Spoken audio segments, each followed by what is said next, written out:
మీకు health insurance రావాలంటే జబ్బు లేదని ప్రూవ్ చేయాలి.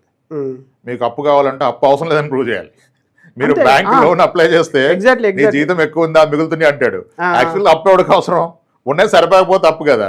వాడేమో మీకు ఎలిజిబిలిటీకి డబ్బు ఉందా అని అడుగుతాడు మీ దగ్గర, ఈడేమో జబ్బు లేదని అడుగుతాడు. ఈ లాజిక్ అర్థం చేసుకోవాలి. ఇప్పుడు మనం మన సైడ్ నుంచి మాడుతున్నాం, ఆయనకి పెయిన్ ఉంది పాపం.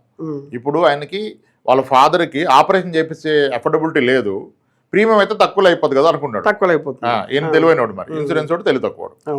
సో మీకు ఇన్సూరెన్స్ కావాలంటే జబ్బు లేదని ప్రూవ్ చేస్తే ఇస్తాడు.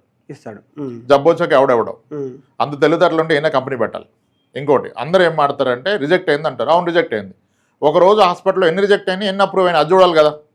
ఇప్పుడు వరస్ట్ క్లెయిమ్ సెటిల్మెంట్ ఉన్న కంపెనీ మీరు చూస్తే హెల్త్ ఇన్సూరెన్స్ లో మేబీ 94 ఉంటుంది అంతే.